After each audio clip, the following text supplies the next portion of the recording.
Case भी मैंने 18 के बारे में डील किए हैं, तो सोचा इस पे वीडियो बना के आप लोगों को बताऊं कि 18 है क्या। हज़रत सुलेमान अलैहिस्सलाम को अल्लाह ताला ने जब जिन्नात और तमाम आसमानी और हवाई मखलूक़ात पे एक ताकत दी, एक हुकूमत दी, एक बादशाहत दी, उन्होंने तमाम मखलूक़ात को बुलाया और तौहीद और इस्लाम की दावत दी। एक डाइन थी हमा बिनते हमा, जिसका नाम है, और उम्मु सबियान भी इसको बोलते हैं। इसने आने से इनकार कर दिया। हज़रत सुलेमान अलैहिस्सलाम के पास अफरीद थे, जिनको द्यो कहा जाता है हमारे यहाँ पे। हज़रत सुलेमान अलैहिस्सलाम ने उनको भेजा, वो गए और उस डाइन को जंजीरों में जकड़ कर लेकर आए। हज़रत सुलेमान अलैहिस्सलाम ने उसके आने पर उससे पूछा, हाँ बताओ तुम्हारे मकासद क्या हैं, तुम क्या क्या काम सर अंजाम देती हो। उसने बताया कि मैं औरतों के हमल चट कर जाती हूँ, बच्चों को खा जाती हूँ। और फिर उससे इसकी वजह पूछी कि इसकी क्या वजह है। उसने बताया, उसने कहा कि मुझे पसंद है कि औरतें जो हैं वो पाकीज़गी का ख्याल नहीं रखती, तहारत का ख्याल नहीं रखती, और गुस्ल और शरई गुस्ल का उनको नहीं पता। फिर हज़रत सुलेमान अलैहिस्सलाम ने इसको तौहीद की और इस्लाम की दावत दी, इसने इनकार कर दिया। फिर ये चली जाने लगी, तो हज़रत सुलेमान अलैहिस्सलाम ने इससे अहद लिया कि जो औरतें बेकसूर होंगी, बेगुनाह होंगी, और जो शरीयत की तहारत पाकीज़गी की इसकी पाबंदी करेंगी, तो उन्हें नुकसान नहीं पहुंचाओगी। तो उसने वादा किया और ये चली गई। अब 18 की आप अलामतें सुन लें और इसकी वजूहात मैं आपको बता देता हूँ कि क्या होती हैं। 18 सबसे पहले होता क्या है कि ये देसी ज़ुबान का लफ्ज़ है। हमारे यहाँ एक कह लें आप, एक बड़ा पुराना एक औरतों का और लोगों का खुद का बनाया हुआ एक लफ्ज़ है। ये जब हो किसी औरत को, निशानियाँ ये हैं कि मर्द और औरत दोनों मेडिकली ठीक होंगे, उनकी रिपोर्ट्स क्लियर होंगी, लेकिन औरत फिर भी हामला नहीं हो रही होगी, कंसीव नहीं कर रही होगी, उसको प्रेगनेंसी नहीं हो रही होगी।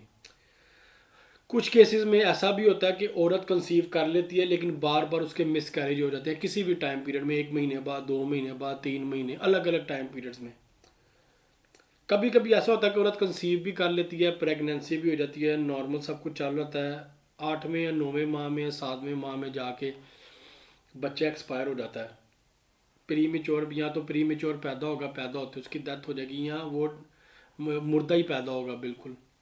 कुछ केसेस में ऐसा भी होता है कि बच्चा पैदा होने के बाद कुछ अरसे बाद एक ख़ास वक्त मुकर्रर होता है, उस वक्त पे उस बच्चे की डेथ हो जाएगी। और जितने बच्चे पैदा होते जाएंगे उनके साथ ऐसा ही होगा।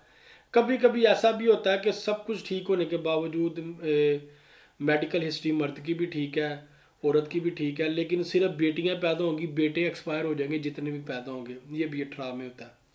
अच्छा, अब इसकी वजूहत ये बनती है कि हमारे यहाँ पे कल्चर है कि जी शादी के बाद जी मियाँ बीवी हनीमून पे जाते हैं, एक रिश्तेदारों के घर दावतों का सिलसिला शुरू हो जाता है, और रेस्टोरेंट्स में, होटल वगैरह में जाते हैं आउटिंग करने के लिए। अब पहली चीज़ ये है कि औरतों को शरई गुस्ल का नहीं पता होता। मैं इस तरह के केसेस पर्सनली खुद देख चुका, मेरे पास बहुत सी खवातीन आई, डिस्कशन हुई, तो पता चला जी वो तो नहाना ही होता है, शरई गुस्ल और क्या होता है, उनको ये नहीं पता कि नहाने में और गुस्ल में क्या फ़र्क है। सबसे पहले तो आप गुस्ल को रिसर्च करें, पढ़ें, और इसको अपने ज़िंदगी का हिस्सा बनाएं कि आपने गुस्ल किया करना है। हक़ ज़ौजियत अता करने के बाद, अपने खामन के साथ सेक्स के बाद, हम बिस्तरी के बाद आपने गुस्ल ज़रूर करना है। इसके अलावा जब भी आप दावतों पे जाएं, कोशिश करें कि आप का सर कवर्ड हो, आपके बाल खुले हुए ना हो। जहाँ पे आप जा रहे हैं वहाँ पे ग्रीनरी ना हो। जिस जगह पे आप जा रहे हैं रास्ते में कोई गंदा नाला, गटर या कूड़े का ढेर ना, उसके पास से आपने नहीं गुजरना, क्योंकि औरतें खुशबू लगा के जाती हैं, बाल खोल के जाती हैं, फिर कब्रस्तानों, गंदे नालों, गटर, कूड़े के ढेर इनके पास से गुजरती हैं, तो फिर इनको इस तरह की चीज़ें चमड़ जाती हैं और इन पे वो हावी हो जाती हैं।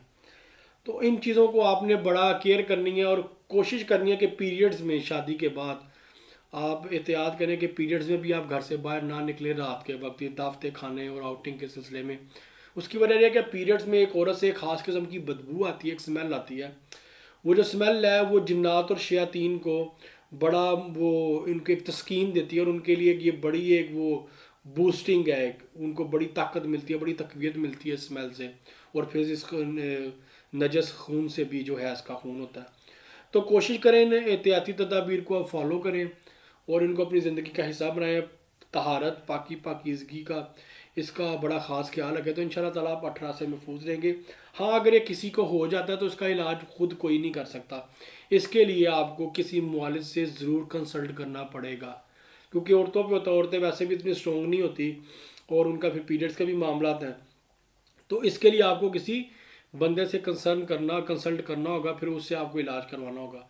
तो उम्मीद है कि आज आपको क्लियर हो गया होगा कि 18 क्या है, इससे कैसे बचा जा सकता है और इसकी निशानी और अलामतें क्या हैं। तो अपना बहुत सारा ख्याल रखें, मुझे दुआ में याद रखें। Thank you so much. Allah हाफिज़।